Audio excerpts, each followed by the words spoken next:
네, 안녕하십니까. 신지식인 정인태입니다. 저는 국립한국복지대학교 특임교수를 역임했습니다. 고물가, 고금리, 고환율, 정부 해결할 의지 있는가? 이 주제로 말씀을 드리겠습니다. 지금 물가가 계속 올라가고 있고, 금리가 올라가고 있고, 환율이 올라가고 있어요. 이거는 나라가 버틸 수가 없습니다. 기업이나 가게가 버틸 수가 없어요. 고환율로 인하여 수출이라도 잘 돼야 되는데 이 환율이 올라가면은 우리가 사실상 우리 돈의 가치가 떨어지기 때문에 수출이 호재가 나와야 되는데 수출도 지금 적자가 나오고 있어요. 적자가 무역 적자가 나오고 있습니다. 여기에다가 금리를 계속 올리고 있는 거예요. 이 금리를 계속 올리는 거는 윤석열 대통령이 금리를 한번 20%, 30%, 40%막 올려보세요. 이거 뭐 환율 못 잡습니다. 미국이 작정하고 지금 하고 있기 때문에 이건 못 잡아요. 그래서 지금은 금리를 올려야 할 때가 아닙니다. 금리를 미국이 금리 올린다. 그러면 우리는 그냥 신용만 내고 아주 동결이나 약간씩 0.25% 정도로 약간씩 올리는 그러한 상황을 가야 되는데 지금 미국이 아마 못 느낄까요? 윤 대통령이 메이드 인 USA 정책으로 한국에 피해를 주고 있어요. 그래서 한국에 뭐 전기차라든지 배터리라든지 또는 반도체라든지 이런 것들을 다 미국에서 전개하게끔 메이드 인 아메리카 정책을 쓰고 있는 거예요. 이거는 한마디로 말해서 미국 이기주의입니다. 미국 이기주의. 그러면 자기들이 자유무역 질서를 통해서 유치를 해야 되는데 자기들이 가지고 있는 군사력과 달러 무기를 이용해 가지고 반강제적으로 하고 있다는 게 큰 문제입니다. 시장 경제 질서를 완전히 무너뜨리고 있는 거예요. 그래서 이 금리를 내려야 된다는 거예요. 이거에 대해서 지금 뭐 우리나라 경제학자들이 다 입을 다물고 있는데 이거 보세요 한번. 미국 연준 안팎 기준금리 인상 가속에 경기 후퇴 초래한다. 이렇게 이 부의장 연준의 부의장도 이런 얘기를 하고 있고 그리고 미국 1년 내 미국 경기 침체 확률이 63%다. 과도한 연준 정책 탓이다. 미국에서 이딴 경고가 나오고 있다는 것입니다. 이게 무슨 얘기예요? 이게 한마디로 말해서 이 사람 정책 잘못됐다라는 거예요. 그런데 이 잘못된 정책을 따라하고 있는 한국은행. 그러니까 윤 대통령이 의지가 있다면 한국은행 총재부터 바꿔야 되는 거예요. 이거는. 그리고 경제부총리 바꾸고 금융위원장 바꾸고 금융감독원장 바꿔야 경제 라인 싹 바꿔야 된다는 얘기입니다. 그래서 지금 미국의 부동산 거물 인플레 진단 실패한 연준이 불필요한 금리 인상을 강행했다라는 거예요. 그러니까 인플레를 막기 위해서는 선제 대응을 해야 되는데 이거를 실패해 놓고 불필요하게 금리 인상 강행을 하고 있는 거예요. 이걸 따라하고 있는 아니 잘못한 걸 따라하고 있는 사람들은 더 바보 아닙니까? 네. 그래서 연준이 경제를 쓰레기장으로 채권왕의 작심 비판. 그래서 채권왕이라고 불리는 이 제프리 건들락 더블라인 캐피털 회장이 이렇게 비판하는 거예요. 연준이 경제를 쓰레기장으로 몰았다. 네. 우리나라 보세요. 우리나라. 이 비판하는 사람 없어. 한국은행에 대해서 비판하는 학자 하나도 없어. 왜 그래요?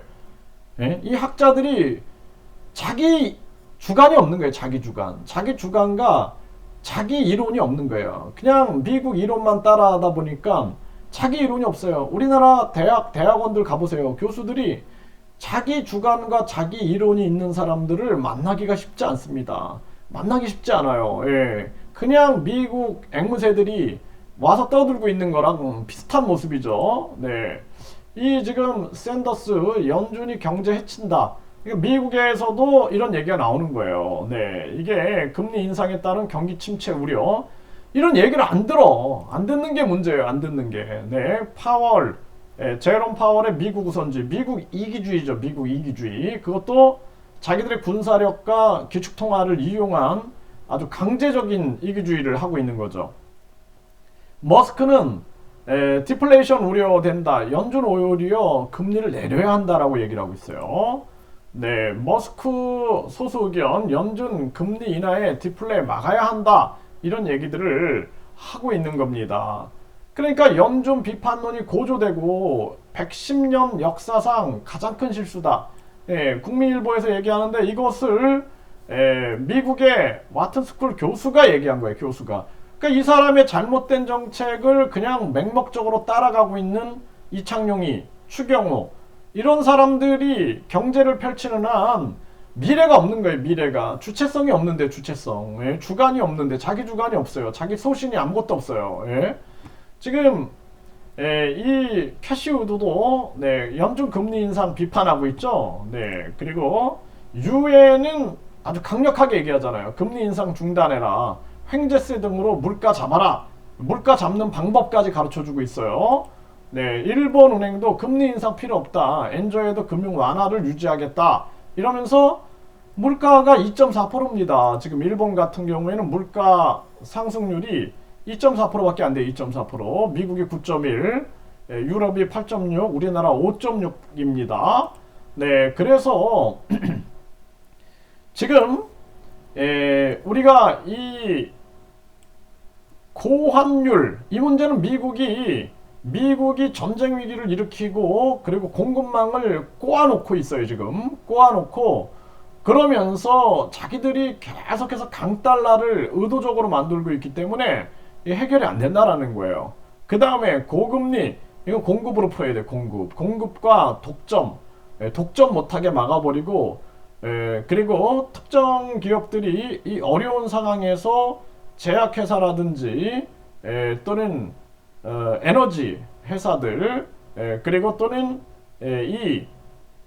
은행 이러한 금융기관들이 횡재를 했으면은 횡재세를 매겨야 됩니다. 지금 이게 비정상적인 경제 정황이에요. 그래서 우리가 노력을 해서 경제가 발전해야 되는데 이게 지금 미국이 꼬아놓은 이런 상황 속에서 특수를 누리고 있는 거예요. 그리고 고물가, 이 고물가 문제, 이 고물가 공급으로 풀어야 돼. 공급으로 풀고 완전히 그러니까 많은 나라들과 무역협정을 맺어야 돼요. 관세를 낮추고 무역협정을 맺어가지고 이 고물가 문제를 풀어야 된다라는 거예요. 그래서 지금 완전히 헛발질만 하고 있는 거예요. 헛발질. 아주 그냥 헛발질만 계속 하고 있는 겁니다. 가장 큰 문제는 미국의 금리의 금리. 금리를 올린 게 실수라는 거예요. 가장 큰 실수가 금리예요. 금리.